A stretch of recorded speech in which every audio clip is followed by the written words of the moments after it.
Boa noite, pessoal.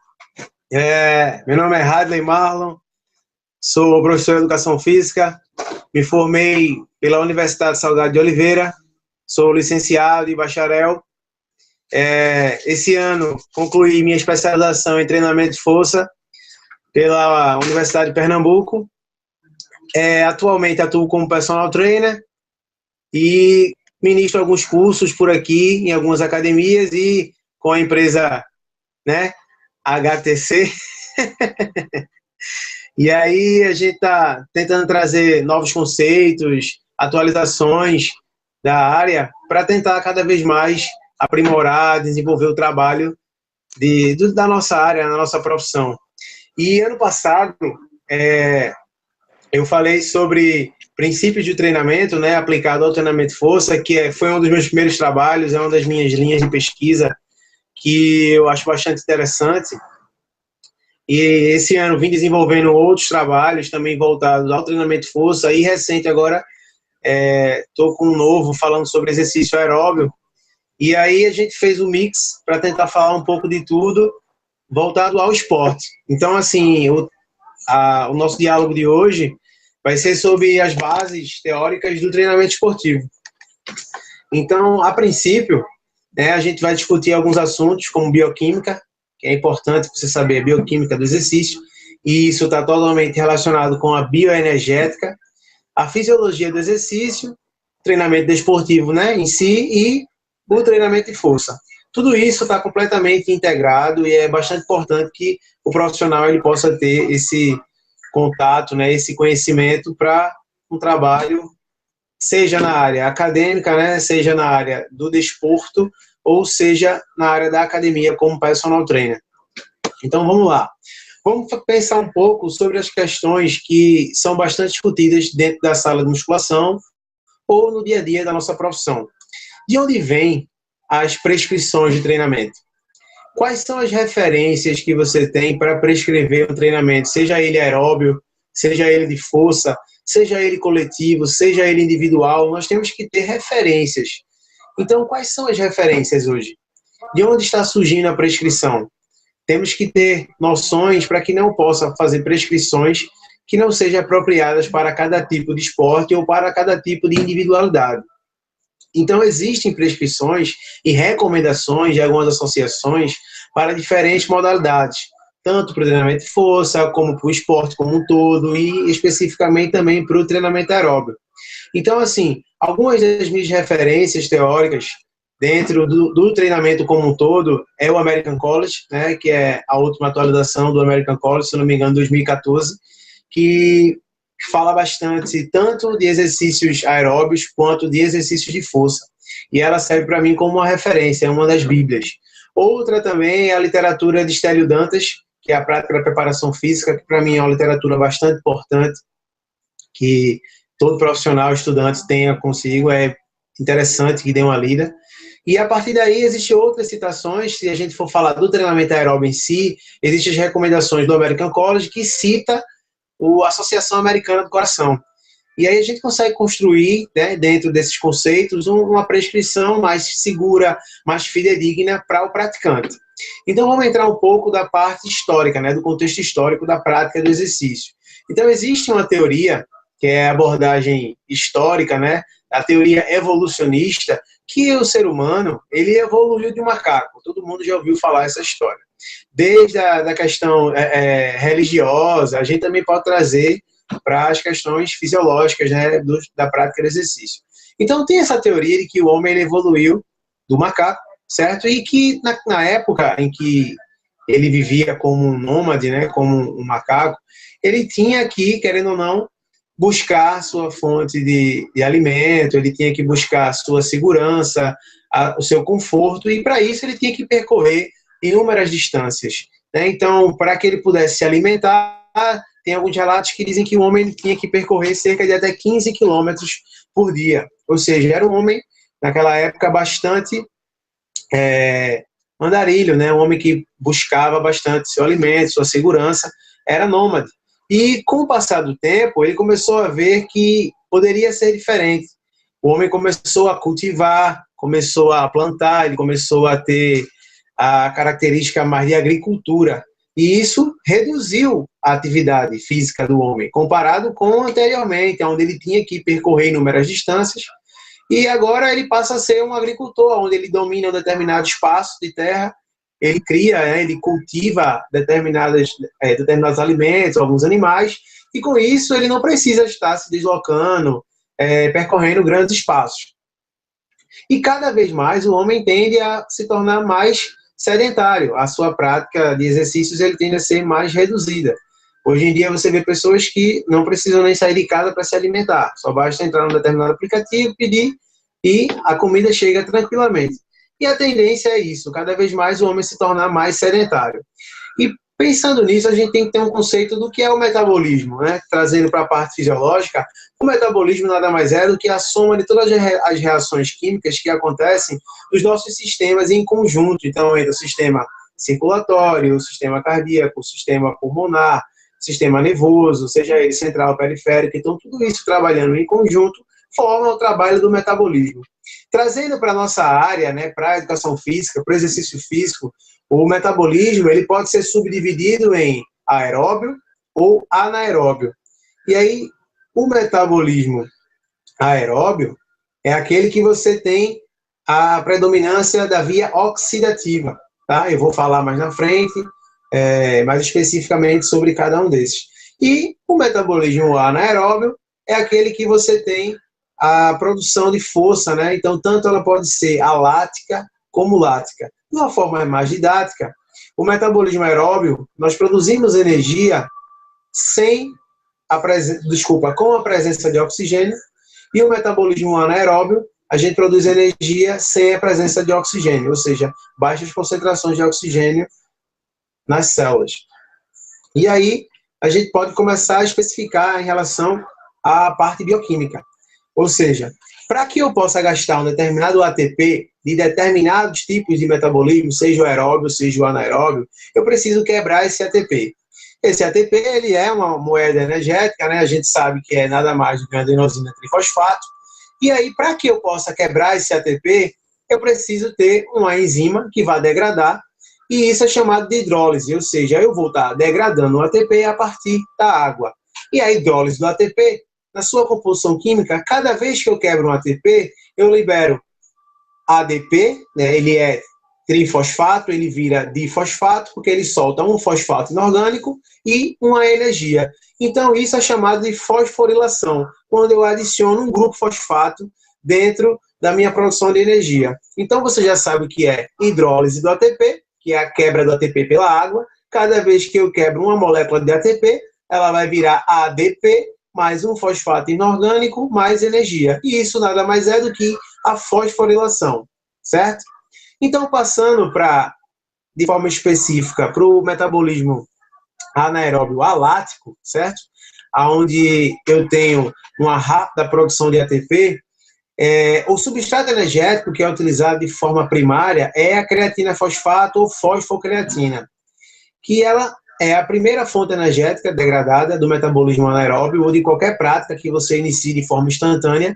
É a principal fonte energética, onde eu tenho a mesma reação, eu tenho a degradação de um ATP, vou soltar um fosfato inorgânico e vou ter uma produção de energia. E ela é ressintetizada de forma instantânea a partir das reservas de creatina fosfato. Eu tenho a ação da enzima creatina quinase, que vai degradar, né, esse ATP, e ao mesmo tempo eu vou ter a ressíntese do ATP de forma instantânea, ou seja, é muito rápido.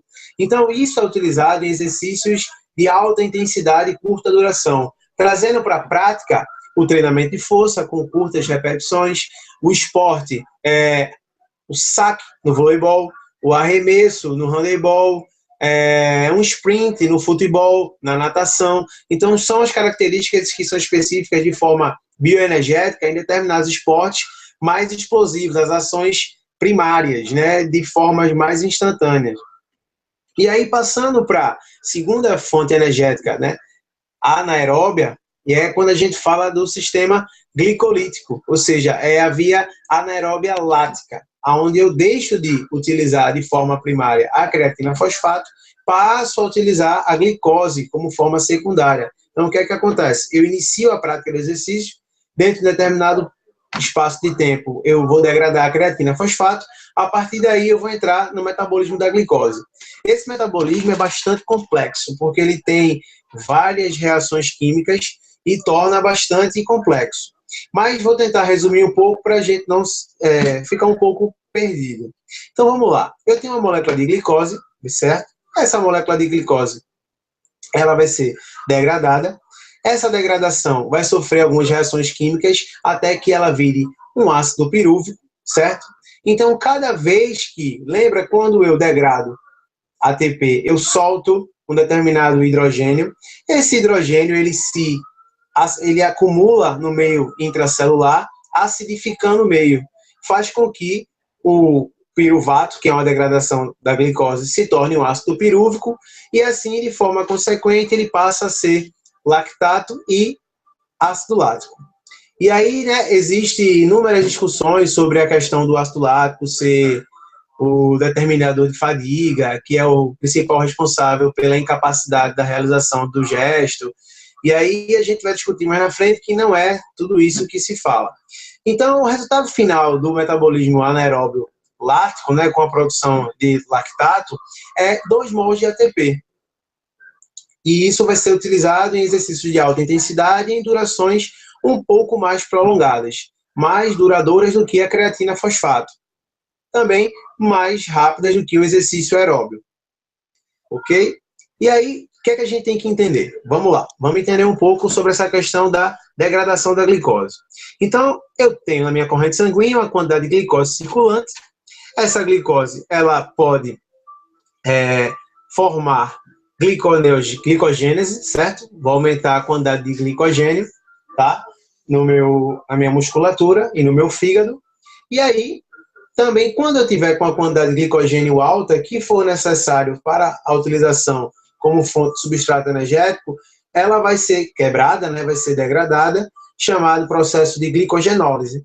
E aí a glicogenólise faz com que a glicose caia novamente na corrente sanguínea. E dessa forma você consegue utilizar novamente a glicose. E aí, pensando em relação ao glicogênio, né, eu tenho que degradá-lo para que ele possa se transformar em glicose. E aí acontece todo o processo da degradação da glicose, que eu não vou entrar em detalhes, porque é um processo fisiológico bem complicado, mas a gente vai discutir um pouco mais na frente. Só para vocês entenderem que a glicose ela tem um ciclo. Então, da mesma forma que eu estou degradando, eu também estou ressintetizando igual a creatina fosfato. Porém, esse processo é mais duradouro.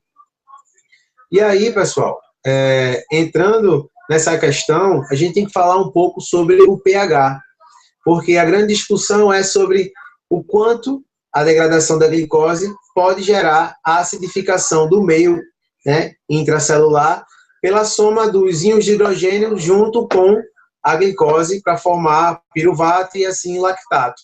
Então, o que a gente tem que saber é o seguinte, né, o pH é o controle de ácido e base, né, corporal. Ele pode ser controlado tanto de forma sanguínea como muscular. Então, os valores de referência é que o pH no músculo é 7,4 e o pH no sangue é 7,45. E aí, o que se sabe, né? Se eu tenho o pH abaixo de 7, ele torna-se um pH ácido. Se ele é um pH acima de 7, ele torna-se um pH básico, tá certo? Então, quando a gente está no metabolismo anaeróbio lático, onde eu tenho a degradação da glicose, cada vez que eu degrado essa glicose, vai se acidificar o meio junto com o íon de hidrogênio, vai fazer com que o piruvato chegue à forma de lactato, e o lactato junto com esse hidrogênio forma o ácido lático, o que vai fazer com que tenha uma redução desse pH. E isso vai trazer algumas complicações, como aumentar a acidose. E essa acidose vai gerar uma incapacidade de você realizar o gesto técnico, seja ele em qualquer modalidade esportiva. A gente entende mais no treinamento de força pelo queimor, mas é aplicado para qualquer tipo de prática esportiva. E aí, vamos entrar um pouco na questão do metabolismo aeróbio, certo? Só um momento. O computador é uma bênção, mas a gente vai trabalhando. Então, saindo um pouco do metabolismo anaeróbio, né, vamos falar um pouco do metabolismo aeróbio, aonde eu continuo na degradação da glicose, porém agora o substrato energético ele passa a ser o lipídio, né? A gordura, porque eu já tenho a presença do oxigênio. Então, eu começo a ter uma predominância da degradação do substrato energético da gordura. E aí eu tenho a mesma continuidade do processo da glicose, porém é uma transferência de substrato energético de glicose para a gordura. E o que é que isso vai implicar, né? Como é que isso vai acontecer? Vamos lá. Então, eu tenho a degradação da glicose, que ela vai virar piruvato, certo? Então, quando eu tenho a molécula de piruvato, na intensidade do exercício que eu estiver realizando, vamos pensar numa corrida. Eu começo a correr, certo? E eu estou numa intensidade relativamente moderada, eu estou gastando glicose, gastando creatina fosfato e também estou gastando lipídio, beleza? Porque a intensidade me permite que eu possa transitar entre essas zonas de metabolismo. E aí vamos pensar que eu começo a aumentar essa intensidade, eu começo a aumentar a velocidade da corrida, ou então se eu estou correndo em um determinado plano em uma superfície, eu aumento essa inclinação, e aí faz com que a intensidade se eleve. Então o que é que acontece? Eu tenho uma ação enzimática intracelular que vai determinar tudo. Quando a glicose ela passa pelas reações químicas e chega no piruvato, eu tenho duas enzimas que vão determinar se você vai tanto para o metabolismo aeróbio quanto para o metabolismo anaeróbio. Como é que isso vai acontecer? Se eu estou numa atividade onde eu tenho uma predominância de oxigênio, né, eu estou com a intensidade baixa, de forma contínua, eu tenho a ação da enzima piruvato desidrogenase, aonde eu vou transformar o piruvato em acetil. E o acetil ele vai entrar no ciclo de Krebs, ou seja, ele vai ser primordial para iniciar todo o trabalho aeróbio. E aí é característico em exercícios, né, de baixa intensidade, onde eu vou ter a predominância do oxigênio, tá? E aí vai entrar no ciclo de Krebs e aí vai continuar a produção de energia. Da mesma forma, se eu começar a aumentar a intensidade da atividade aeróbia, então eu tenho outra função enzimática, que é chamada de lactato desidrogenase, onde eu vou pegar esse piruvato, certo? E eu vou transformá-lo em lactato.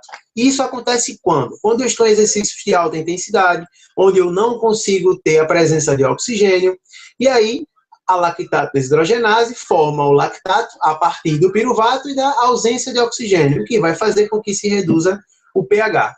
E dessa forma você começa a ter redução da capacidade funcional de contrair a musculatura, de manter a frequência de um determinado exercício, né?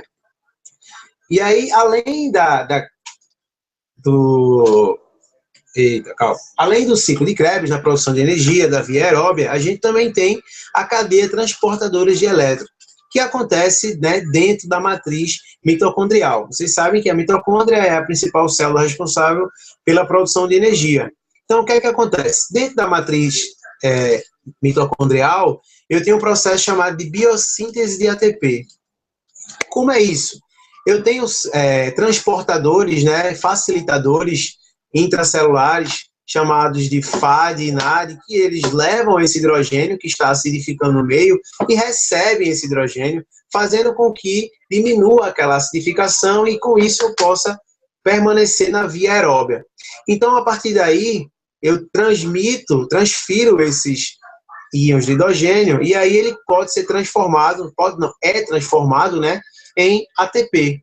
E esse é o processo chamado de biossíntese de ATP pela via mitocondrial, né, na matriz intracelular do processo de metabolismo aeróbio. Então, a partir daí, a gente começa a ter uma noção do que é o limiar anaeróbio. Muita gente fala, limiar anaeróbio. Então, como é que a gente vai especificar o limiar anaeróbio?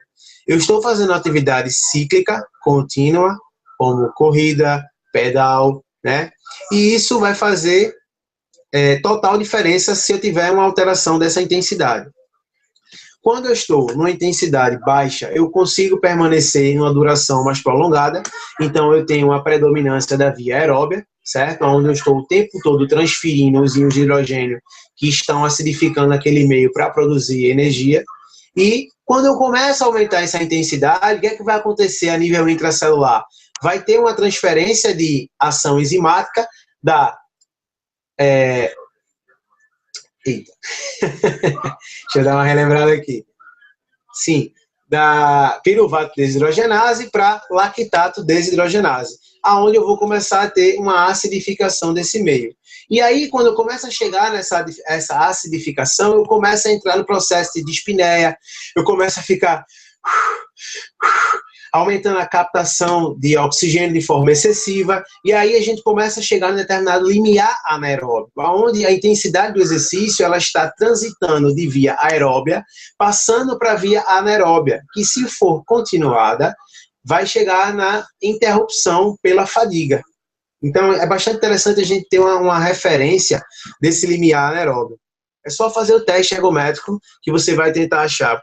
Você vai achar, quando a gente faz a inclinação, você vai começar a perceber que você vai sair da sua zona aeróbia, vai começar a entrar no processo de dispneia, e aí você vai começar a sentir um pouco mais de acidose, né, periférica na musculatura que está sendo ativada, e isso nada mais é do que o processo limiar anaeróbio. E aí, o que é que a ciência hoje vem descobrindo, né? Que quando a gente chega nesse determinado nível de acidose, existe uma função intracelular chamada de tamponamento. Tamponamento nada mais é do que a diminuição, né, dessa acidose, ou seja, eu vou estar tornando meu pH, que está ácido, para que ele volte a ser base. E esse tamponamento é interessante, porque assim, é ele que vai estar, de fato, relacionando esse limiar anaeróbio. Ou seja, ou eu vou estar tamponando muito, né? E aí eu vou ficar na minha zona mais aeróbia, ou vou estar com baixo tamponamento e a predominância vai ser na via anaeróbia. E aí o que é que acontece com o tamponamento, né? Ele é o principal sistema para regular a acidose do pH. A redução do pH, ela diminui a capacidade de ligação do cálcio, né, com a troponina, o que impossibilita o processo de contração muscular. E aí o que se sabe é que os níveis de pH celular muito ácido, eles podem gerar redução funcional das células, principalmente também a apoptose celular, que é a morte. Ou seja, eu preciso tamponar, eu preciso fazer com que esse ácido seja mais base, para que ele não gere a morte das minhas células. Porque se eu entrar em acidose, é muito prejudicial à minha saúde. E os principais tampões biológicos são a própria mitocôndria, né? E as proteínas plasmáticas, como hemoglobina, mioglobina, e hoje o que vem sendo mais estudado é o bicarbonato de sódio. Pois é, o bicarbonato de sódio, que muita gente usa como tratamento, como fármaco, né? Você vê muitas pessoas utilizando quando está com problema na boca, com afta. Isso quer dizer o quê? Que você está com acidose muito alta. E o bicarbonato de sódio, ele é um dos principais tampões. Como é que o bicarbonato de sódio atua para reduzir esse pH? Então, vamos lá. O que é que acontece? O pH, ele vai gerar essas alterações a nível intracelular, certo? Então, quando eu começo a trabalhar com tampão, eu vou retirar eu vou reduzir essa acidose, tornando mais básica, e com isso eu vou transferir tudo para a corrente sanguínea, onde vai ser reutilizado. Só um momento. Estou chegando. O computador, como sempre, ajudando bastante, mas a gente vai chegar lá. Só um momento.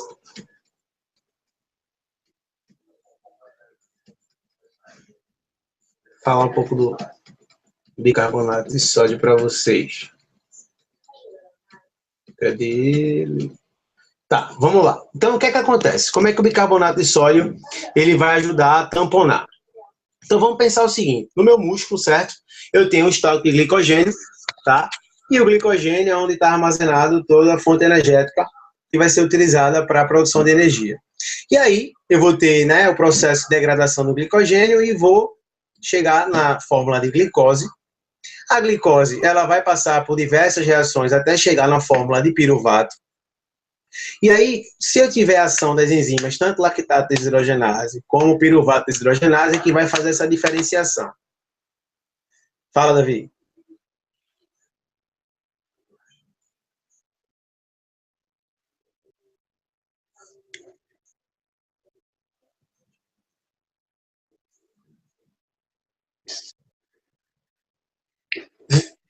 Pô, vou tentar mostrar.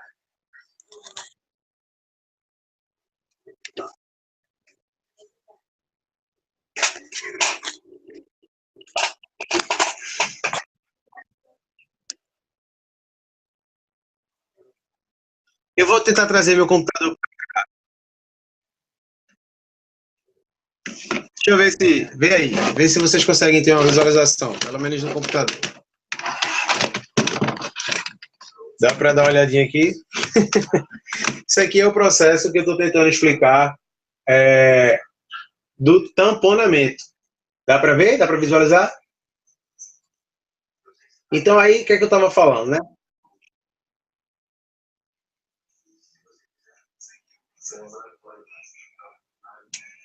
Então, pessoal, o que é que acontece? Eu tenho, né, a degradação da glicose, e aí, quando essa glicose ela vai chegar no processo, na fórmula de piruvato, eu vou ter essa diferenciação da ação enzimática, que aí vai favorecer uma determinada via energética que vai ser solicitada. E aí, digamos que eu vou ter a ação da piruvato desidrogenase, e aí eu não vou para a via anaeróbia, certo? Eu vou para a via aeróbia. E aí eu vou ter baixa produção de ácido. Quando eu passo para a via anaeróbia, onde eu tenho a ação da lactato desidrogenase, eu vou ter um aumento da acidificação desse meio. Então, quando fica muito ácido, com muita acidose, eu tenho um transportador chamado MCT4, que vai tirar do meu músculo toda essa acidose e vai levar para a corrente sanguínea. Então, ele leva para a corrente sanguínea. Na corrente sanguínea, eu vou ter transportadores como hemoglobina, mioglobina, que vai levar para o pulmão. Então, quando chega no pulmão, o que é que acontece? Eu tenho uma enzima chamada anidrase carbônica. Essa enzima vai pegar esse bicarbonato de sódio, certo? E vai degradar essa reação química. Fala. Beleza.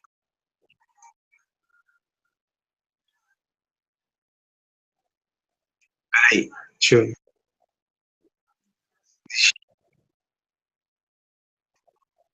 Como é que eu faço para...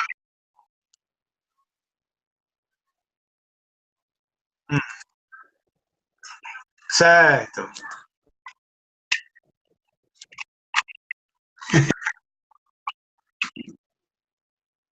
Pode ser assim? Pode ser assim?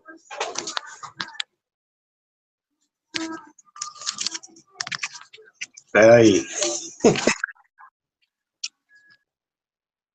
Assim? Assim? Vamos o telefone normal.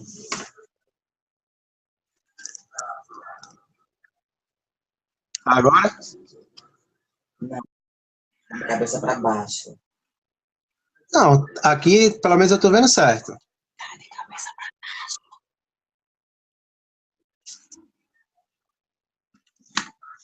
Agora? É? Tá. Pronto. Então vamos lá. Vou acompanhar aqui. Vê só. Então aqui eu tenho músculo, tá, pessoal? E aí digamos que eu vou estar fazendo exercício de alta intensidade, para que ele gere o acúmulo de acidose. Se eu tiver no exercício de baixa intensidade, eu não vou gerar acúmulo de acidose, ok? Então vamos para a ideia que eu estou trabalhando no limiar acima do meu aeróbio, eu já estou numa zona de intensidade bastante elevada. E aí eu tenho aqui, ó, né, o glicogênio muscular, que é uma fonte energética, certo? Que tem onde fica armazenado no músculo. E aí eu vou ter o processo de degradação, onde vai chegar na glicose, ok? E aí a glicose vai ter várias reações químicas até chegar na forma do piruvato.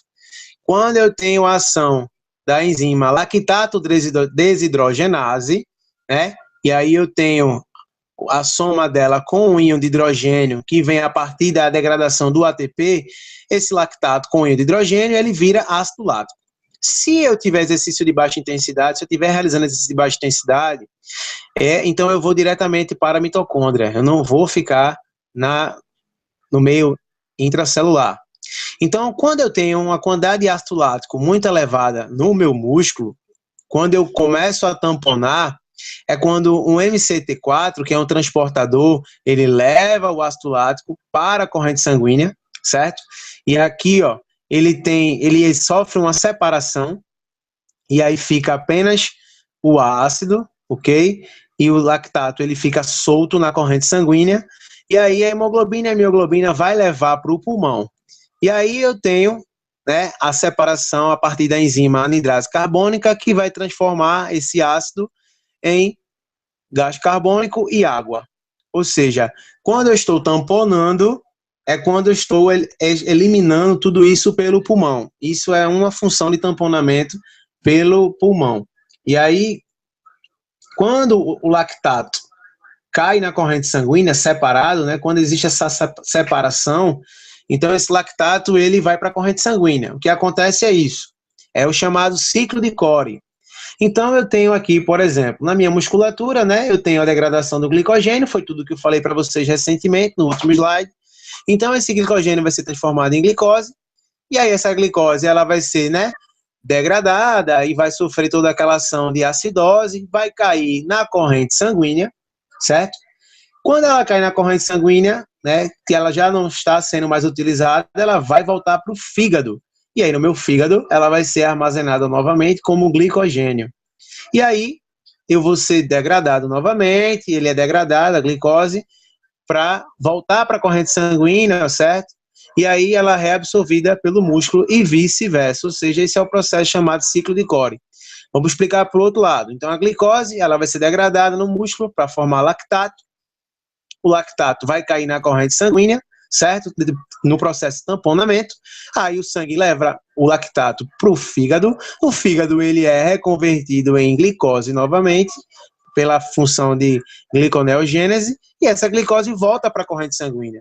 Ou seja, você que achava que a acidose da musculatura, né, que é produzida pela a enzima lactato deshidrogenase, onde eu pego o lactato junto com a acidificação, formando em ácido lático, é algo negativo, isso é uma visão completamente equivocada. Então, hoje a gente já vê que é interessante a reutilização desse lactato, desse ácido lático, para um processo de nova produção de energia.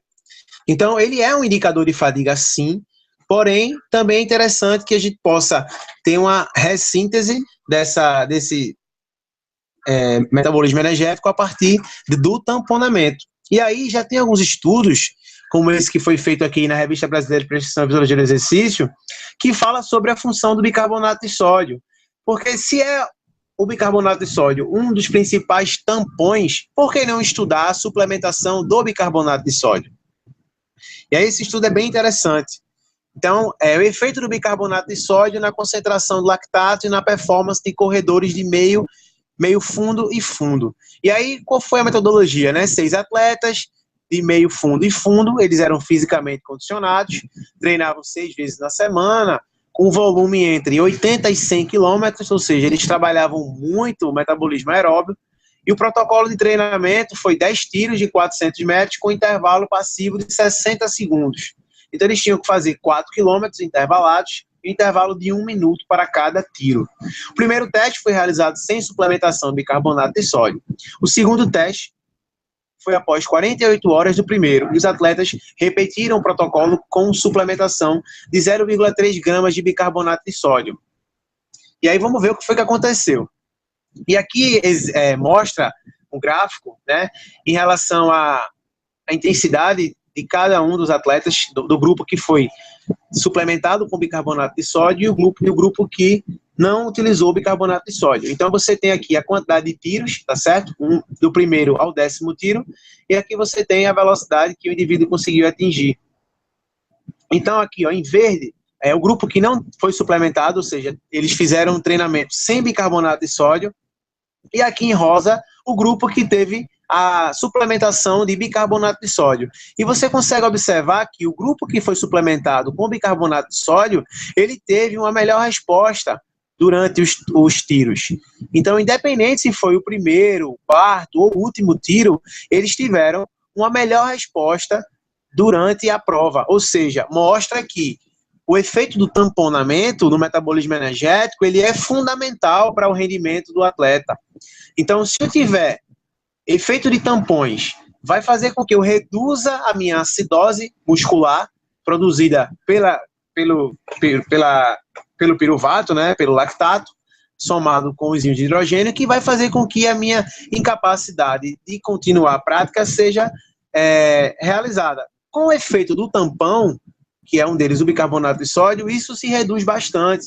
E aqui também a gente tem outro gráfico que mostra a concentração de lactato nos atletas. E aqui nós temos 6 atletas, e aí mostra a questão do lactato, né? E o lactato com bicarbonato de sódio.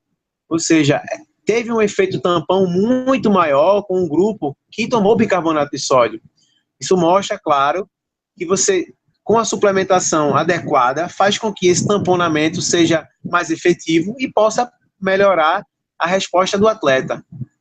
Outro gráfico, agora comparando a frequência cardíaca desses atletas, então aqui a gente tem a quantidade de tiro, né, do primeiro ao 10º tiro, e aqui o batimento cardíaco dos atletas de 150 batimentos por minuto a 210 batimentos por minuto. Então aqui em azul eu tenho a frequência cardíaca do exercício, né, das pessoas que não utilizaram bicarbonato de sódio, e aqui em rosa eu tenho a frequência cardíaca dos atletas que utilizaram bicarbonato de sódio. Vê a diferença, pessoal, do grupo que utilizou bicarbonato de sódio. A frequência cardíaca dos atletas subiu pouquíssimo comparado com quem não tomou bicarbonato de sódio. Ou seja, até nas respostas hemodinâmicas de frequência cardíaca, para o atleta, a suplementação de bicarbonato de sódio auxilia no efeito tampão. Então, além da questão muscular, se a gente for pensar, se eu estiver, então, realizando um processo de tamponamento, eu vou conseguir continuar a atividade. Se eu quiser ter um controle maior da minha frequência cardíaca, o bicarbonato de sódio como tampão também pode auxiliar.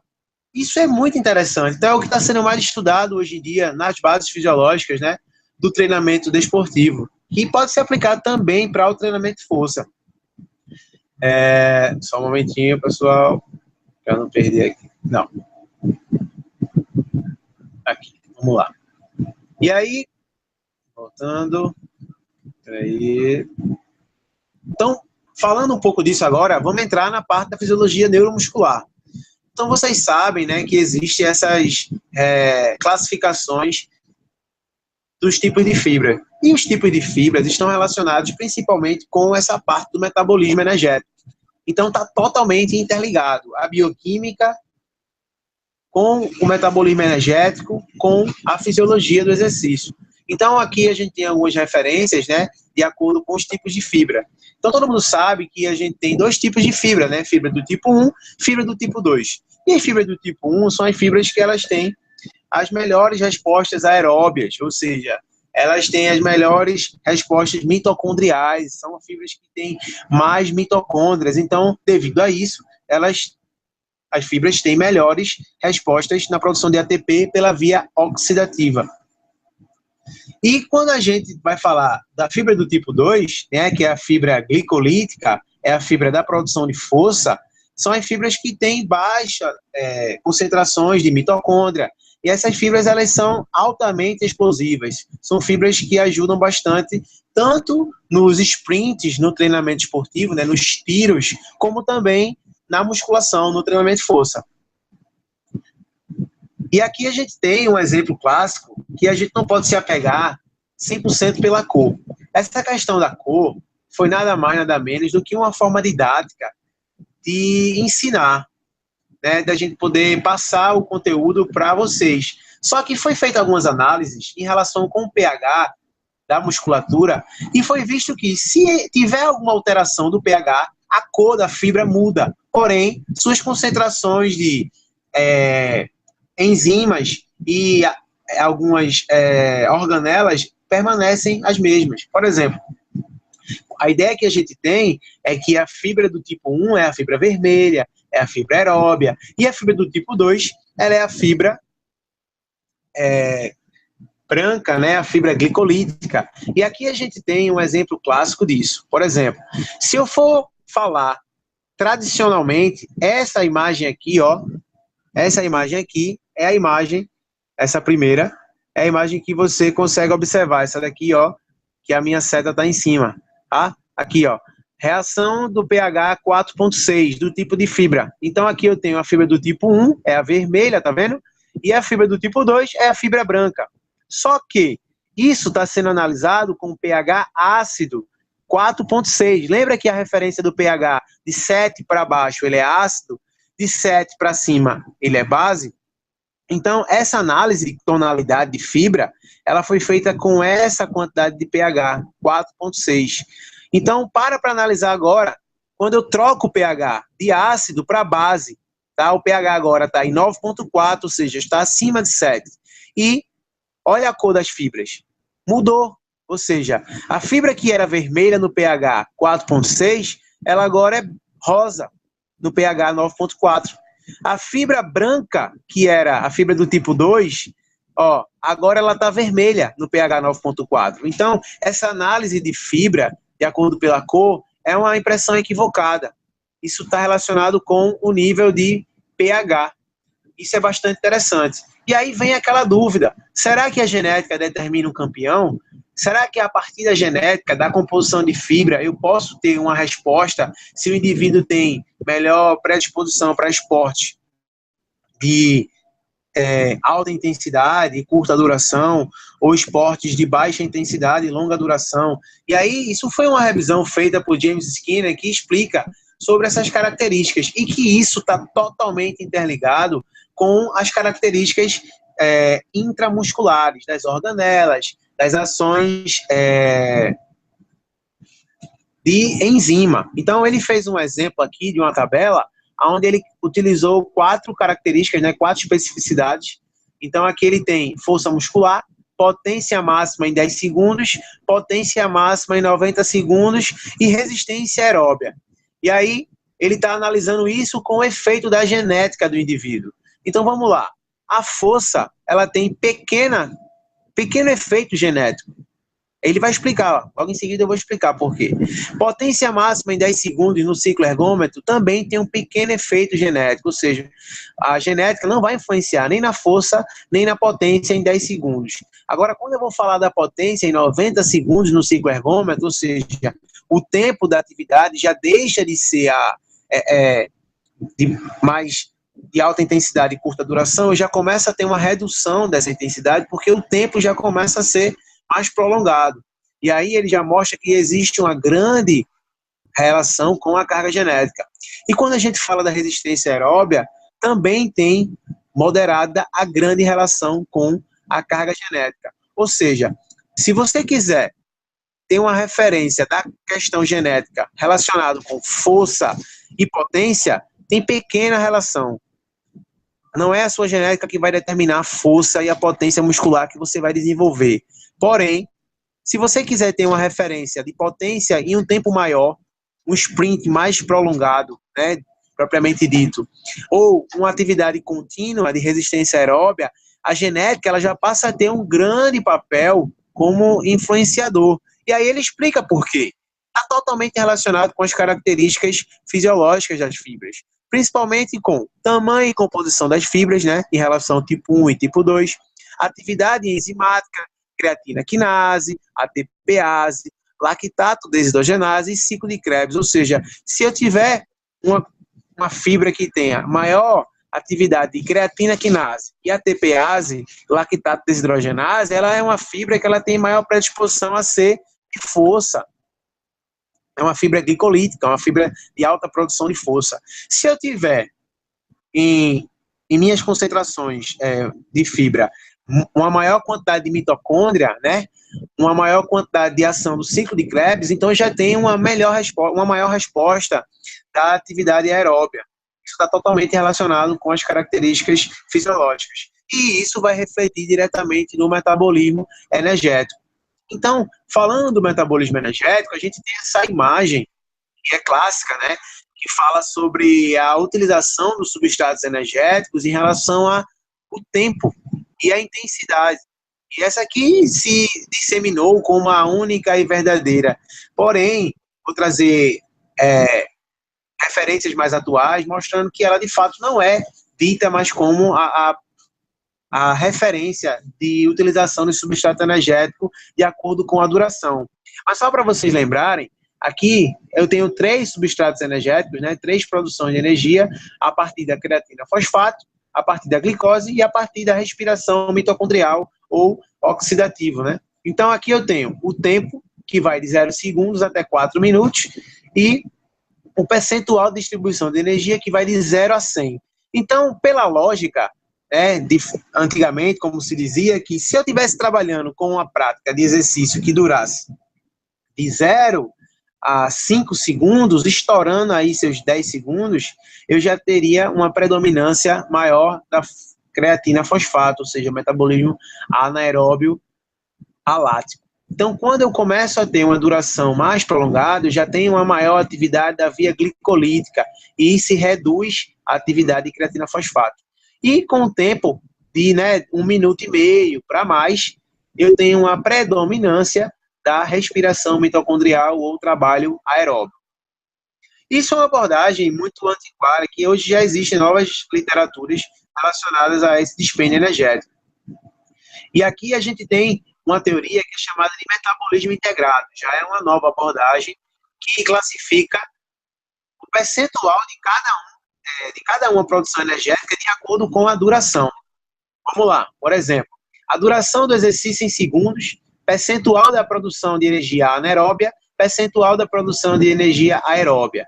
Então, se eu estiver trabalhando aqui de 0 a 10 segundos, eu tenho 94% de trabalho anaeróbio e 6% de trabalho aeróbio. Ou seja, eu não excluo a produção aeróbia. Não quer dizer que, se eu estou trabalhando com a intensidade alta e com curta duração, eu não estou fazendo atividade aeróbia. Existe uma contribuição aeróbia, porém, ela é baixa comparado com a produção anaeróbia. E aí, quando a gente vem aumentando o tempo da atividade, quando a gente passa aqui a 45 segundos de atividade, eu já tenho 63% de produção anaeróbia e 37% de produção aeróbia. Ou seja, trazendo para... Vamos fazer uma associação à musculação. Se eu for realizar um exercício que tenha uma série, uma quantidade de repetições mais prolongadas, por mais que de fato seja a via anaeróbia predominante, eu tenho também uma contribuição aeróbia. Claro que em baixa escala. Oi. Fala, querido.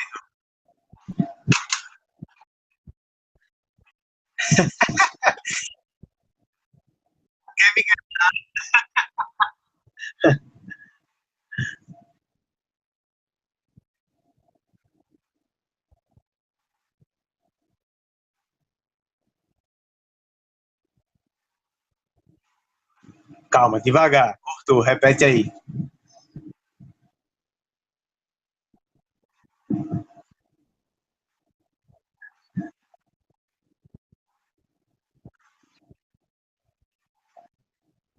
Quais seriam os incrementos? Está falando de suplementação instantânea?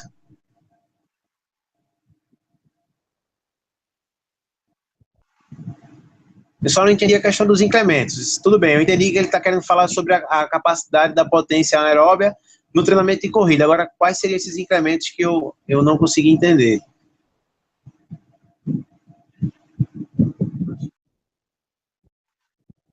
Posso continuar? Então, vamos lá. E aí, quando a gente vai aumentar o tempo, digamos que a gente esteja aqui em 240 segundos, eu tenho uma total diferença da contribuição energética, quando eu tenho 21% da produção anaeróbia e eu tenho uma maior predominância aeróbia. Ou seja, não existe essa separação, né, de fato, do metabolismo aeróbio ou anaeróbio. Existe uma predominância de acordo com a duração da atividade e com a intensidade das reações químicas que vão acontecer para a produção de energia. E aí, a gente tem que tentar mudar esse conceito. E aqui a gente já trago outra referência, né, 2009, é onde já se muda a intervenção das vias aeróbias e anaeróbias de acordo com o tempo. Ó, nesse novo gráfico aqui, ele divide em anaerobiose e aerobiose. E aí eu tenho aqui, de 0 a 1 minuto, 1 minuto e 30, ele diz que eu tenho uma maior predominância de ATP, de fosfocreatina, ou seja, ATP-CP. E aí, quando eu passo, né, de aproximadamente 1 minuto até 5 minutos, eu tenho uma predominância da via glicolítica, né, da produção do glicogênio, porém já começo a ter contribuição da parte aeróbia, certo? E aí eu tenho a ação da degradação da glicose plasmática e do glicogênio hepático. Quando eu passo aproximadamente dos 3 para 4 minutos, eu já começo a ter uma maior relação direta do substrato energético, dos ácidos graxos livres e dos triglicerídeos do tecido adiposo. E aí, vamos colocar mais para frente, segundo esse gráfico, de 1 até 4 horas, a predominância energética ela deixa de ser anaeróbia e passa a ser mais aeróbia. Claro que, lembrando do metabolismo integrado, que não se separa. Segundo esse gráfico, a gente tem uma maior predisposição de substratos energéticos de ácidos livres e glicogênio plasmático, glicogênio hepático e muscular, a partir de 1 hora até 4 horas de duração. Isso é uma teoria, não quer dizer que é uma verdade absoluta. Falando nisso, a gente tem que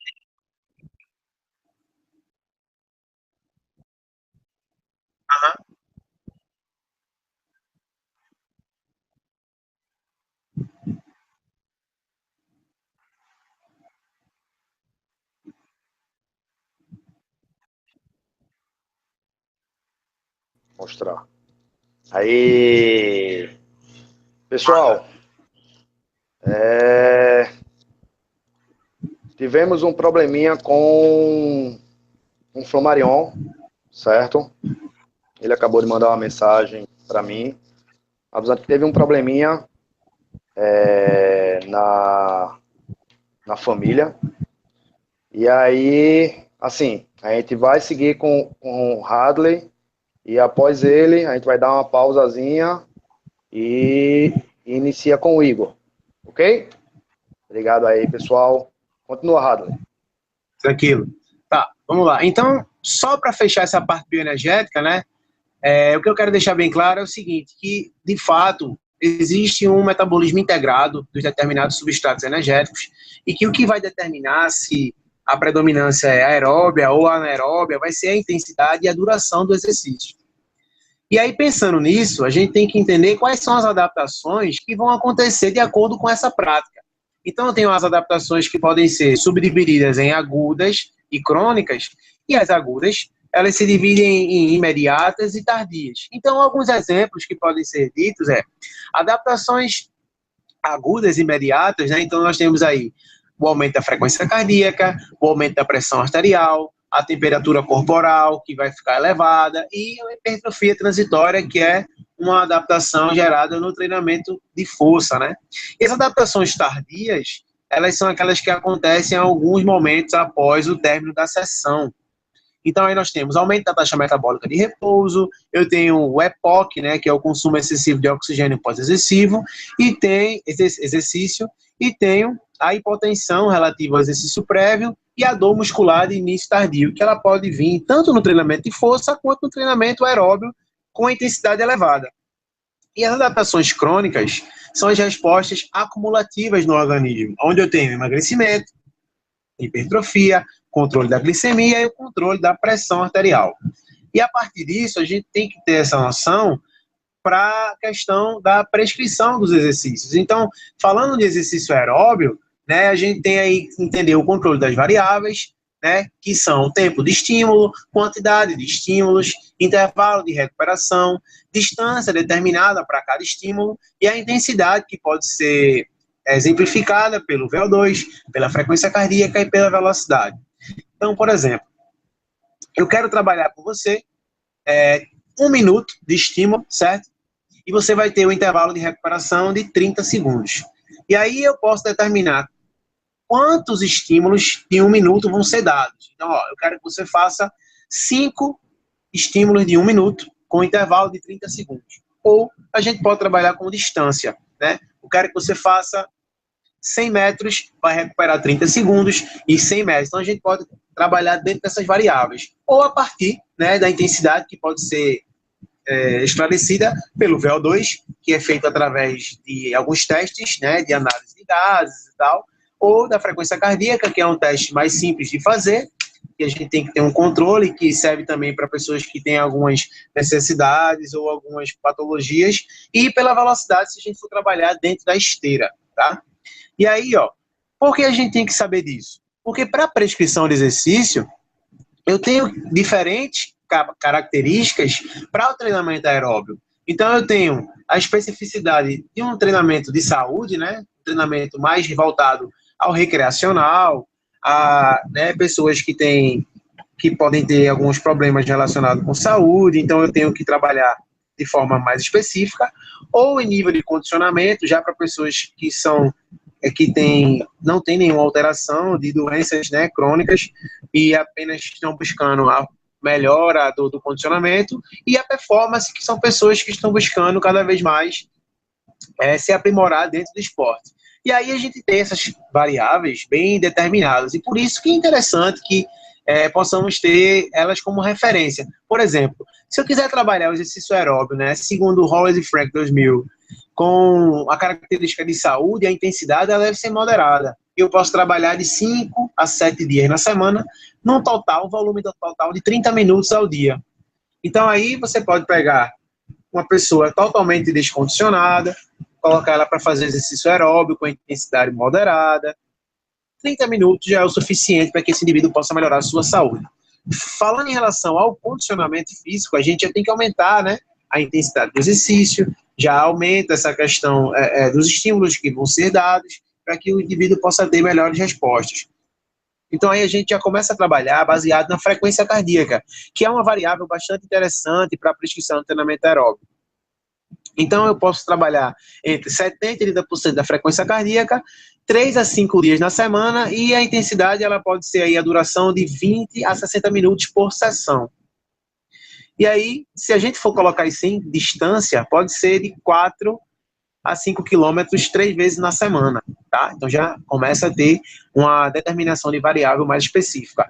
Falando na performance do indivíduo, né, na questão mais específica, o cara que está buscando um maior nível de condicionamento, a gente já trabalha com a frequência cardíaca bem maior, porque o treinamento já tem que ser mais intenso, e aí a quantidade de sessões semanais já pode aumentar, né? Pode ser até 7 dias na semana, porque a gente já não está mais trabalhando com o condicionamento, não está trabalhando só com saúde, a gente já está falando de um atleta, né? De algo mais específico, uma preparação mais esportiva mesmo, de fato, algo voltado para o rendimento, e a sessão ela já pode ser muito mais prolongada, muito mais duradoura.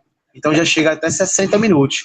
E o volume total, ele já aumenta, pode ser de 80 a 145 quilômetros na semana. Ou seja, você tem que ter uma noção toda a prescrição de exercício para que seja específico para cada condição, seja para o indivíduo que quer apenas melhorar a sua saúde cardiovascular, o indivíduo saudável que não tem nenhuma patologia, que quer aumentar o seu nível de condicionamento, e o indivíduo que já é atleta, que quer cada vez mais aprimorar a sua performance, buscando o seu alto rendimento.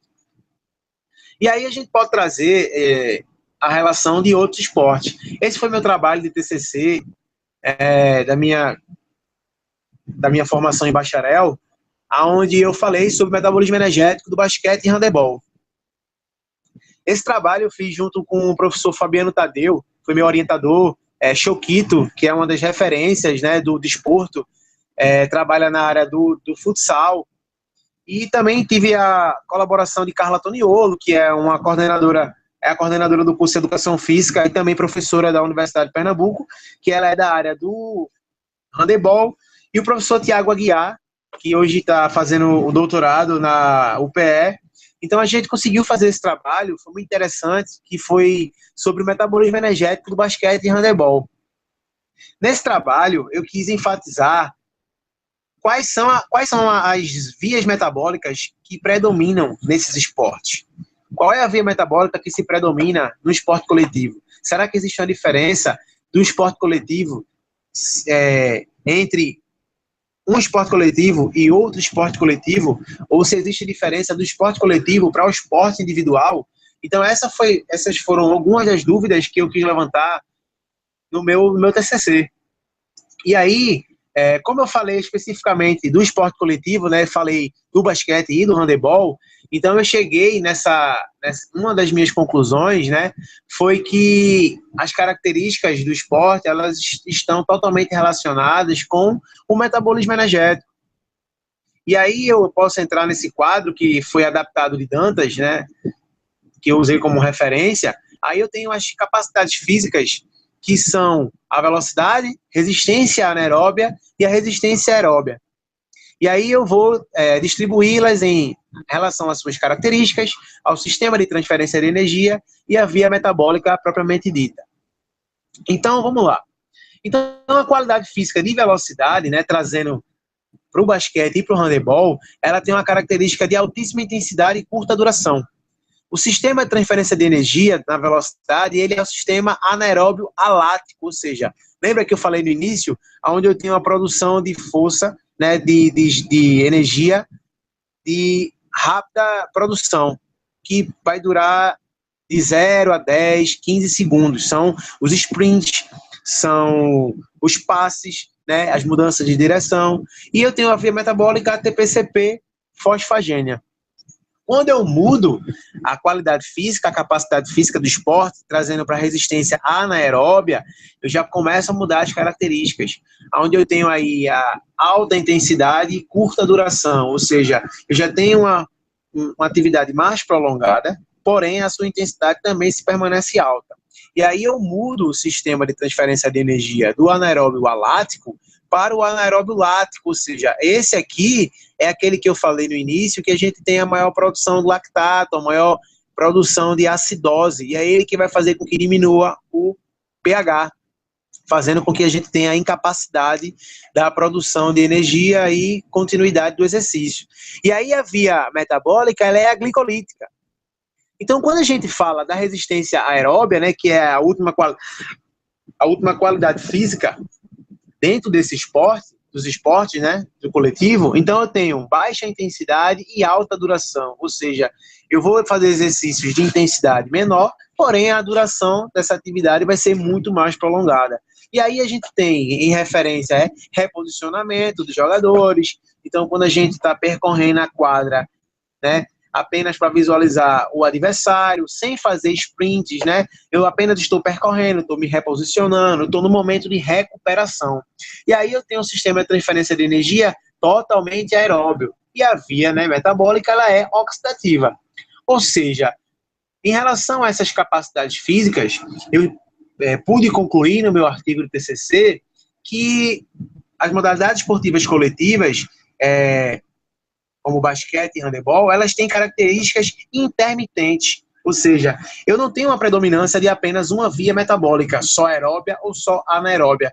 Eu trabalho tanto na via aeróbia quanto na via anaeróbia, de acordo com a intensidade, com a duração e com o gesto técnico que vai ser trabalhado durante o jogo.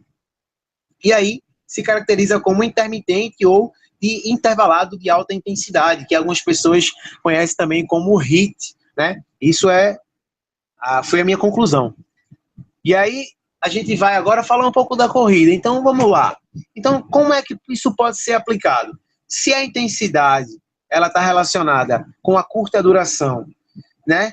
E a baixa intensidade ela está relacionada com a duração mais prolongada, então eu posso aplicar treinamentos específicos para cada tipo de atleta.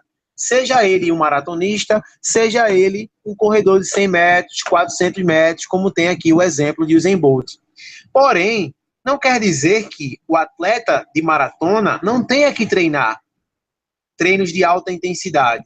E nem muito menos o atleta de 100 metros, 400 metros, não deve treinar treinos de longa duração. Deve-se existir na preparação física desses atletas um treinamento completo, onde ele vai trabalhar tanto o volume quanto a intensidade. Por quê? Tanto na maratona quanto no tiro, né, no sprint, vai existir esse metabolismo integrado que eu falei anteriormente. Mas falando mais especificamente da maratona, em determinados pontos, né, da prova, em determinadas situações, eu vou ter uma ação do limiar anaeróbio, onde o metabolismo anaeróbio ele vai predominar. Isso acontece bastante, tanto no final da prova, quanto no início da prova. Depende bastante também da estratégia que o atleta vai utilizar. Ele pode guardar a sua energia para dar um sprint final, ou ele pode começar correndo bastante no início e dar uma segurada do meio para o fim. Mas é interessante que ele também tenha treinos de alta intensidade para que ele possa realizar bem a prova. E o indivíduo que tem na sua prática exercícios de alta intensidade também deve realizar exercícios de baixa intensidade, pensando que a alta intensidade, de forma contínua, ela vai promover algumas adaptações que não são tão positivas, como pode chegar no trabalho do overtraining, né, o trabalho excessivo. E aí o exercício com baixa intensidade, ele vai fazer com que o indivíduo possa ter uma recuperação, ele pode entrar como um dia regenerativo. Não quer dizer que porque ele é atleta de 100 metros, ele vai treinar todo dia em alta intensidade. Ele pode ter os dias de treinamento de alta intensidade e um dia ele vai fazer o treinamento de baixa intensidade, que vai fazer com que ele melhore esse metabolismo aeróbio. E aí vamos falar um pouco da fisiologia neuromuscular agora, né? Passando do aeróbio, entrando na força, né, pessoal? Então, assim, a gente tem que saber um pouco do que são as adaptações neurais que acontecem ao longo do treinamento, as variáveis do treinamento de força e como devemos aplicar essas variáveis para determinadas especificidades, né, dos esportes. E aí, falando um pouco das adaptações neurais, né, que acontece no início do treinamento de força, isso aí é um processo fisiológico que acontece quando você gera um estímulo na musculatura. Esse estímulo mecânico, ele se torna um estímulo químico, passa, né, para o cérebro recebe esse estímulo pelo córtex e vai mandar novamente pela medula espinhal. A medula vai fazer o seu trabalho de transferência de estímulo nervoso para a parte periférica, fazendo com que aquela musculatura aumente seu trabalho contrátil. Ou seja, a adaptação neural é uma resposta primordial no treinamento, seja ele de força quanto aeróbio, mas as suas principais respostas se dão ao treinamento de força. E aí, nós temos o aumento, né, dos recrutamentos de unidade motora. As unidades motoras são células musculares que têm a função de recrutar as fibras. E aí, o que se sabe é que uma unidade motora, ela pode recrutar até 2.000 fibras. Então, esse fator neural que acontece a partir de um estímulo é nada mais, nada menos do que o aumento do recrutamento das unidades motoras que vai fazer com que ela possa recrutar mais fibras. Ora, se eu posso, com uma unidade motora, recrutar 2.000 fibras, eu vou ter uma produção de força X. Se eu consigo recrutar, devido ao meu estímulo neural, mais unidades motoras, eu vou conseguir recrutar muito mais fibras. Então, consequentemente, eu vou ter uma maior produção de força. E isso vai fazer com que o indivíduo aumente a sua força na fase inicial do treinamento. E isso vai estar relacionado também com a síndrome da adaptação geral. Essa síndrome, ela fala que essa adaptação ela pode perdurar de 6 até 30 semanas de treinamento, segundo Jonato. Essa literatura eu retirei do livro de Jonato, onde ele fala que existe uma progressão das adaptações neurais durante as fases do treinamento. Então, segundo esse gráfico, até as primeiras 6 semanas, eu tenho uma elevação da força muscular que está relacionada totalmente com a adaptação neural. E essa força muscular, ela se permanece porque a partir de 6 a 10 semanas, eu já começo a ter um aumento do trabalho de hipertrofia muscular. Então, no início do treinamento, você tem um aumento do sincronismo, das fibras, um aumento da contração a partir das respostas nervosas e após 6, 8 até 10 semanas, eu já começo a ter um aumento da força muscular e isso vai promover a hipertrofia. Então, chega um determinado ponto que as adaptações neurais, elas cessam e todo o processo de força ele vai ser dado a partir da hipertrofia. Isso acontece a partir das 12 semanas de treinamento. Claro, se o indivíduo não tiver algumas adaptações após esse fator, ele vai estagnar, vai chegar no platô. E aqui a gente tem um gráfico do American College que fala sobre o ganho de força de acordo com o nível de treinamento do indivíduo. Então a gente tem aqui os grupos: destreinados, moderados, treinados, avançados e a elite. E o ganho em percentual de força. Então, o grupo de destreinados, quando inicia o treinamento de força, ele tem ganho de até 40%. Ou seja, está tudo relacionado com os fatores neurais. Eu tinha uma musculatura que estava lá esperando um estímulo nervoso, que eu dei a partir do estímulo mecânico, e aí ela começa a responder, a sua contratilidade aumenta, e aí eu vou aumentar a minha força por simplesmente aumento de recrutamento de fibra. Quanto mais fibras são recrutadas, maior a produção de força. Porém, quanto mais treinado o indivíduo é, esse estímulo ele começa a ser reduzido. É o que começa a ter o maior processo de hipertrofia. E aí, quando ele passa a ser moderado, esse ganho de força já diminui de 40% para 20%. Quando ele passa a ser treinado, já passa a ser 16% de ganho de força. Avançados, eles chegam a 10% do ganho de força, e a elite, né, vamos associar ao culturismo, ao mundo do fisiculturismo, aos bodybuilders, eles têm apenas ganho de 2% de força. Por que isso? Porque ele já passou da fase de adaptação neural. Então, todo o processo agora é dado a partir da hipertrofia. O que é que vai fazer com que você saia dessa zona de conforto? Tanto de adaptação neural, quanto do processo hipertrófico. As variações de treinamento. As variações de treino vai fazer com que você saia desse platô. Você possa ter maiores ganhos de força, quanto maiores ganhos de adaptações neurais.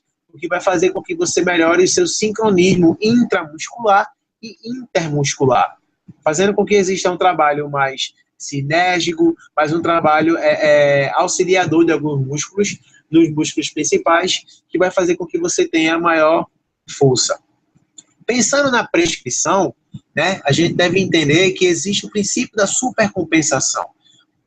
Para que serve esse princípio e como ele funciona? A partir de cada estímulo que eu vou realizar, eu vou ter uma depleção do meu estoque de glicogênio. Lembra que eu falei no início que a glicose ela é armazenada, né, como glicogênio na minha musculatura e também no meu fígado? Então, quando eu vou realizar um exercício físico, o estímulo vai gerar fadiga. E essa fadiga vai gerar nada mais, nada menos do que depleção do estoque de glicogênio. Isso vai perdurar uma média de 1 dia a 2 dias. A partir de 24 horas da sessão inicial, eu começo a ter rearmazenamento de glicose na minha musculatura, aumentando os níveis de glicogênio, e vai começar a haver a compensação. Porém, ainda não está 100% comparado com os valores iniciais. A partir de 48 horas, ou seja, o terceiro dia após sessão de treinamento, eu já chego no processo chamado de supercompensação, onde eu já consigo restabelecer completamente os meus estoques de glicogênio. E eu estou preparado para fazer uma nova sessão de treinamento. E aí muitas pessoas pensam, nossa, fiz uma sessão de treinamento e vou repetir amanhã essa sessão. Não tem como você conseguir realizar a mesma sessão de treinamento em dias consecutivos sem que você tenha essa supercompensação. O que vai acontecer é você perder capacidade funcional, porque a musculatura ainda está no processo de recuperação, tanto de nível de glicogênio, quanto a nível de fadiga, né, de rompimento de sarcômero, que vai acontecer pelas microlesões que são relacionadas com o treinamento de força.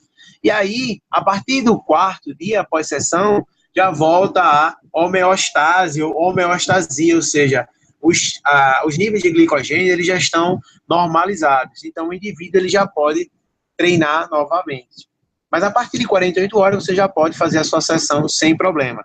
Então, é a partir disso que vem aquele questionamento. Posso fazer a mesma sessão de treinamento todo dia?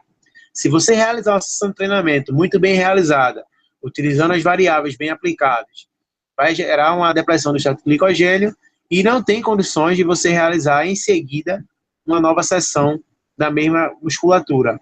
Só se caso seja com um músculo diferente. Aí você vai ter como trabalhar, porque as reservas de glicogênio, elas são locais. Ou seja, se eu utilizar o glicogênio do quadríceps, o do peitoral, ele está quietinho, mexer, não vou mexer. Se eu for trabalhar do quadríceps, o do peitoral está tranquilo. Então, não tem problema de você realizar um treinamento em seguida de grupos musculares diferentes.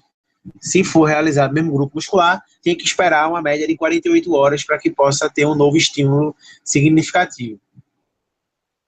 E aí a gente tem que falar, a partir disso, sobre a especificidade, né? Tudo isso é para falar sobre essas características de especificidade. Por quê? Dentro do desporto, né, dentro da nossa área, existem diversas práticas de atividade física. Então, a gente tem exercícios e práticas que têm características de determinadas capacidades físicas, que vai estar relacionado diretamente com algum metabolismo energético, que precisa de uma função fisiológica, que está relacionado com a bioquímica do exercício. Então, trazendo para a especificidade do exercício, nós temos exercícios que têm uma maior característica de flexibilidade, temos exercícios que têm uma maior característica de força, temos exercícios que têm maior característica de potência, de resistência, e exercícios que vão predominar a hipertrofia muscular. Então, para que você possa trabalhar a especificidade de cada um desses exercícios, você deve ter um controle das variáveis do treinamento. E as variáveis de treinamento, do treinamento de força, não são tão diferentes do treinamento aeróbico. O que muda é que nós temos, além de a duração, né, que pode ser em relação à quantidade de repetições em uma série, vai mexer com a intensidade, quando a gente vai trabalhar com a sobrecarga. É diferente, né, da atividade aeróbica, onde a gente vai trabalhar com VO2, com frequência cardíaca. E aqui, na musculação, a gente utiliza mais as características de sobrecarga, né, que é a carga propriamente dita, velocidade de execução, tipo de contração, método de treinamento. Então, se você conseguir ter uma boa relação com as variáveis de treinamento, de volume, né, que são os exercícios, as séries, as repetições e as sessões semanais, e a intensidade que está expressa na sobrecarga, amplitude de movimento, velocidade de execução, tipo de contração, método de treinamento e intervalo de descanso, você consegue aplicar um treinamento específico para cada um desses esportes. E aí, a ideia é que, independente se é um treinamento de esporte coletivo ou individual, você deve preparar o seu atleta, né, seu aluno, com treinamento de força. Só que o treinamento de força, ele deve ser específico para a modalidade do atleta. Não devemos confundir um treinamento específico para hipertrofia quando o atleta ele é praticante de basquete ou handebol e precisa trabalhar potência, porque na sua prática ele precisa bastante utilizar pliometria e outros gestos técnicos. Claro que a hipertrofia vai ajudar bastante na prevenção de lesão, porém, devemos dar prioridade ao que é interessante para o esporte. E aí, nós temos algumas recomendações, né, segundo o Jonato, no seu livro, né, sobre a prática da intensidade, né, dos exercícios de acordo com a especificidade. Então, ele faz a classificação da força propriamente dita, né, em 4 características, né? Força máxima, força hipertrófica, força explosiva, que é a potência, e a força resistente, né, que é a resistência de força, ou RML. Existem várias literaturas que tratam a resistência de força, ou força resistente, como resistência muscular localizada. E aí, segundo Jonato, eu tenho que ter uma característica de variáveis específicas para cada tipo de força. Por exemplo, se eu quiser trabalhar força máxima, né, para os iniciantes, eu tenho que trabalhar de 1 a 3 séries, intervalos de 1 a 2 minutos, e a intensidade ela vai de 8 a 12 repetições, sem falha concêntrica, de 60% a 70% da força máxima. Né? E a velocidade ela é lenta para moderada.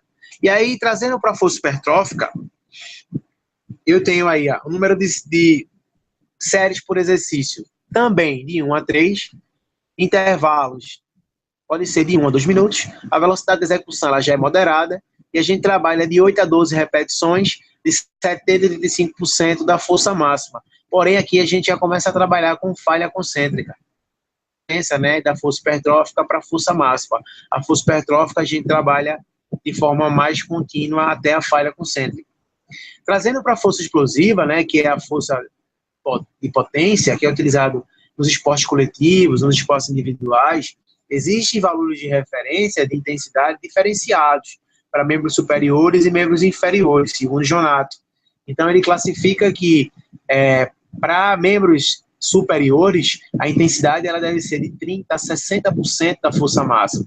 Já para membros inferiores, ela pode ser de 0 a 60% da força máxima. E aí o indivíduo tem que fazer de 1 a 3 séries, 3 a 6 repetições, né? Que podem ser 2 a 3 minutos de intervalo, e a velocidade ela é explosiva, ou seja, uma velocidade rápida, completamente diferente da velocidade do treinamento de força propriamente dito. Quando a gente vem falar da resistência de força, ou força resistente, né, também conhecida como resistência muscular localizada, a gente já tem uma quantidade de repetições bem maior. Então, a gente já trabalha numa zona de 10 a 15 repetições máximas. Né? As séries elas podem ser de 1 a 3, ou seja, já tem um volume mais alto. O intervalo ele é menor que 1 minuto. Então, eu tenho que trabalhar sob fadiga o tempo todo para aumentar a minha resistência à fadiga. E a velocidade das repetições, elas tendem a ser mais lentas. Isso é uma característica da especificidade do treinamento de força para ser aplicado em outros esportes. E aí, pensando nisso, a gente tem que entender que para que o indivíduo possa ter melhores respostas, é preciso que ele tenha uma continuidade. E a continuidade nada mais é, dentro do treinamento, seja ele de força ou aeróbio, a periodização. E a periodização não é nada mais, nada menos do que a sistematização do treinamento. Eu vou ter um treinamento, que eu vou ter uma programação, essa programação ela vai ter uma continuidade que vai durar até tanto tempo. E isso é a periodização. E aí a periodização, ela não é algo recente, ela é algo que vem de muito tempo atrás. Né? Ela começou desde os romanos, né? Que eles já utilizavam para a preparação dos militares naquela época. Tinha que preparar os militares para a guerra, então eles tinham que fazer treinamentos onde os atletas, né, os militares, não se lesionassem. Também não ficassem com baixas capacidades, porque eles tinham que estar preparados para as disputas, para as guerras. Porém, não poderiam se lesionar, porque um soldado lesionado iria atrapalhar completamente uma futura guerra. E aí os gregos, eles começaram também a utilizar, eles utilizaram para os esportes coletivos, né? Deixou de ser só para militar e começou a ser utilizado nos esportes coletivos nas Olimpíadas da Antiguidade. E eles utilizavam um modelo chamado de tetra, ou seja, eles começavam a trabalhar com estímulos leves, onde o indivíduo estava iniciando na prática. Após o término dessa sessão, a sessão subsequente já trabalhava com estímulos maiores, ou seja, mais fortes, já sobe a intensidade. A terceira sessão ela já volta a ser leve para que o indivíduo possa ter um intervalo de recuperação e não se lesione. E a quarta sessão já é uma sessão intermediária, uma sessão suave. Ou seja, desde essa época, já se sabe que se treinar com alta intensidade, com uma frequência muito alta, o indivíduo pode se lesionar. E se treinar com intensidade baixa por muito tempo, ele não consegue gerar adaptação suficiente para melhorar o seu rendimento. E aí existem as teorias, né? A periodização clássica e a periodização de blocos, trazendo para os conceitos mais atuais. A periodização clássica nada mais é nada menos do que preparar os atletas para apenas uma competição. E aí eles utilizavam como referência uma competição que poderia ser anual ou plurianual, por exemplo, a Copa do Mundo, as Olimpíadas, que aconteciam de 4 em 4 anos. Então eles tinham fases de preparação, mas só existia uma competição. Já a periodização em blocos já é uma coisa mais recente, mais atual, onde existe mais de uma competição dentro do cenário esportivo. Se a gente for trazer como exemplo, o futebol é um excelente exemplo falando da periodização em bloco, porque para pensar hoje um clube, ele joga o campeonato estadual, ele joga Sul-Americana, ele vai para o Mundial de Clubes, Então, o jogador que joga todas essas competições, ele pode também ser escalado para a Copa do Mundo, ou seja, a equipe ela não para. Então, o tempo todo ela está se preparando para diferentes competições. Então, essa é a teoria em bloco, ou seja, o indivíduo ele se prepara para várias competições durante o ano. E aí, essa é a grande disputa de teorias. Alguns defendem que a periodização clássica é uma referência porque o indivíduo consegue ter uma progressão na sua forma física e consegue chegar na competição mais preparado. Outros autores defendem que a periodização em blocos, pelo fato do indivíduo sempre estar em competição, ele não consegue chegar na sua melhor forma física em uma determinada competição específica. E isso faz com que o atleta fique mais propício à lesão. Isso é claro, nós podemos observar isso no cenário esportivo, que vários atletas eles sofrem lesões devido a isso, né, pelo excesso de treinamento, por várias competições durante o cenário esportivo. E aí, pessoal, pensando na organização estrutural desses modelos de periodização, né, se a teoria da periodização clássica, ela trabalha com métodos plurianuais, ou seja, de 4 em 4 anos, então eu tenho, reduzindo do maior para o menor, eu tenho um ano, e esse ano ele pode ser subdividido em macrociclos. Eu posso ter dentro de um ano 2 macrociclos ou apenas um macrociclo. Vamos pensar que dentro de um ano eu tenho 2 macrociclos. E um macrociclo é um espaço temporal de maior tempo. E aí dentro dele eu tenho mesociclos, que são unidades de tempo menor, que podem ser de 21 dias até 35 dias, ou seja, um mês, né? E aí dentro desse mesociclo eu tenho uma unidade de tempo menor, que é o microciclo, que pode ser de 5 a 7 dias. Então, pensando na preparação física dos atletas, dentro do macrociclo, né, anual, eu posso ter uma preparação com a intensidade menor no primeiro mesociclo. Ao término dele, eu passo para uma intensidade moderada e logo em seguida eu posso passar para uma alta intensidade e assim subsequente. E dentro dos microciclos, eu tenho, né, um microciclo de introdução, onde eu vou estar incluindo o indivíduo dentro da competição. Eu vou ter uma transferência dele, né, para um período pré-competitivo, certo?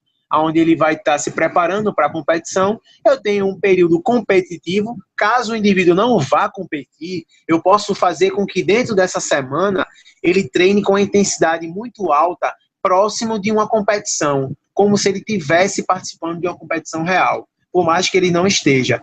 E aí, em seguida, eu tenho um período de transição, onde eu vou prepará-lo para um próximo mesociclo. Isso é uma referência que pode ser utilizada tanto na periodização clássica como na periodização em blocos. E a gente também utiliza no treinamento de força, né? No treinamento de força, eu posso pegar esse macrociclo de 3 meses, certo? E aí eu tenho aqui o primeiro mesociclo de 4 semanas, segundo mesociclo de 4 semanas, terceiro mesociclo de 4 semanas. E aí, nesse primeiro mesociclo, vamos imaginar que o indivíduo está começando a fazer o treinamento de força. Então eu vou trabalhar aqui com intensidades menores, né? Uma média aí de 12 a 15 repetições, 60%, 60% da intensidade. Aí, passando para o segundo mesociclo, eu já aumento a intensidade, né? Eu já passo a fazer repetições de 10 a 12, já posso aumentar a intensidade de 60 para 75, chegando até 80% da força máxima. E, nesse terceiro mesociclo, eu posso trabalhar força máxima, onde o indivíduo vai fazer 3 a 5 repetições, 6 a 8 repetições, e a força, o percentual de 80 a 100 para mais. E aí, a cada semana, eu posso ter, dentro do mesociclo, um aumento gradual dessa carga. Porque não quer dizer que, quando o indivíduo está realizando treinamento de resistência, né, com baixas cargas, ele não possa ter uma progressão gradual da carga por semana. Isso é fundamental para que ele tenha melhores respostas neurais, para que ele possa ter aumento da sua força específica, né? E da mesma forma, quando eu passo para outro mesociclo específico, eu tenho que ter uma progressão de carga. Isso é muito interessante quando você vai tratar com um atleta, quando ele tem uma deficiência de capacidade física. Por exemplo, tem atletas que podem ter maior força de resistência e menos força de potência, ou mais força de potência e menos força. né, força máxima. Então, em cada mesociclo desse, eu vou trabalhar específico a capacidade física que o indivíduo tem maior necessidade. E aqui eu posso trabalhar o seu máximo, tentando atingir o seu melhor rendimento. Fala, Davi.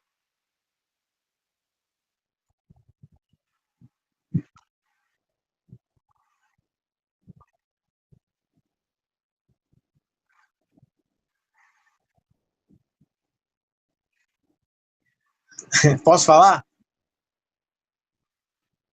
É só, a periodização ondulatória no treinamento de força, ela hoje é vista como uma referência, né, tanto no processo hipertrófico quanto no processo de ganho de força mesmo, de capacidade. Por quê? O indivíduo, quando passa por diferentes estímulos, né, que a periodização ondulatória ela promove estímulos diferenciados. Uma semana você faz 6 a 8, a outra semana você faz 12 a 15, na outra semana você faz 10 a 12, então você faz com que o indivíduo possa ter diferentes estímulos e ele não atinja o platô que pode acontecer comparado com a periodização linear, ou seja, é aquela que eu vou manter a mesma quantidade de séries e repetições por um mesmo tempo. Então, a periodização ondulatória, ela hoje ela tem a melhor resposta tanto para força quanto para hipertrofia. Meu TCC da pós-graduação, eu vou estar estou estudando sobre isso, né? Eu vou defender em fevereiro, e meu tema é sobre a periodização ondulatória comparação com a periodização linear voltada para a mulher.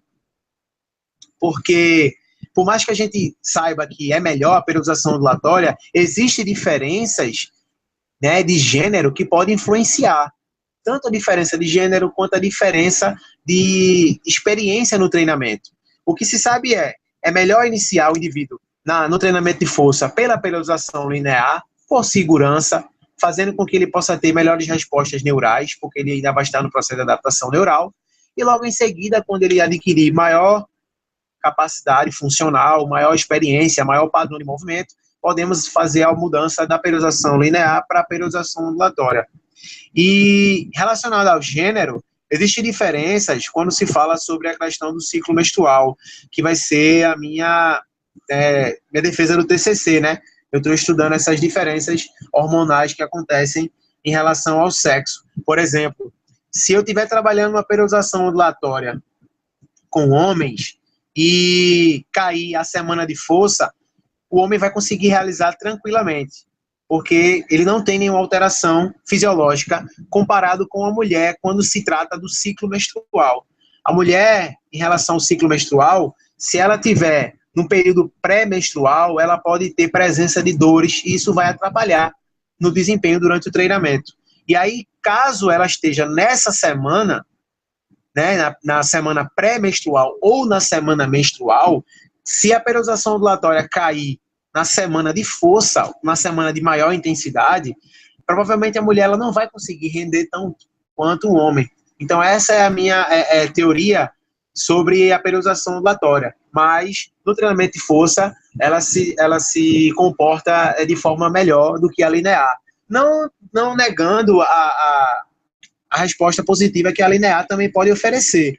Também serve como uma variação de estímulo, né? Indivíduos que apenas treinaram com a periodização ondulatória, eles podem também atingir um determinado platô pela quantidade de estímulos serem sempre daquele modelo de periodização. Então, passando para o modelo linear, seja linear ou linear reversa, vai também fazer com que o indivíduo saia da zona de conforto e também possa atingir melhores resultados. O interessante é fazer com que o indivíduo transite. Você passe um determinado tempo na periodização ondulatória, depois passa um tempo na periodização linear, para que ele não possa atingir platô em nenhuma das duas, ok? Então, falando sobre isso, eu vou finalizar a minha fala, né? Deixa eu trocar aqui, deixa eu aparecer agora. Estou aparecendo?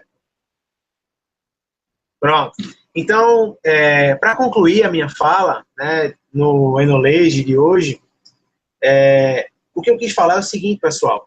Independente do tipo de esporte que você trabalha, independente de qual treinamento você defende ou você tem maior prática, seja ele treinamento de força, seja ele o treinamento aeróbio, seja ele o treinamento esportivo, coletivo ou individual, é importante que o profissional que vai trabalhar, né, com esse determinado público, seja ele recreacional ou atleta, ele tenha, de fato, conhecimento básico, desde a parte bioquímica, passando pela parte bioenergética, a parte fisiológica e chegando na preparação, de fato, na construção do treinamento. Porque hoje em dia, a grande falha hoje é profissional, né? Você vê profissionais que não conseguem distinguir as variáveis do treinamento de força para o treinamento aeróbico. Então, se o profissional se apegar, de fato, a essas variáveis, o treino ele fica mais, como é que eu posso dizer? O treino ele vai fazer com que você atinja melhores resultados. Você vai ter menos probabilidade de errar. O seu atleta vai se lesionar menos, ele vai conseguir atingir resultados mais rápidos com a sua preparação e de acordo com o modelo de periodização. Então, assim, eu finalizo a minha fala, né, fazendo uma longa jornada, desde a parte fisiológica até a parte da construção do treinamento em si. E agradeço a oportunidade. A Lube depois pode passar minhas redes sociais. Meu nome não é difícil de achar.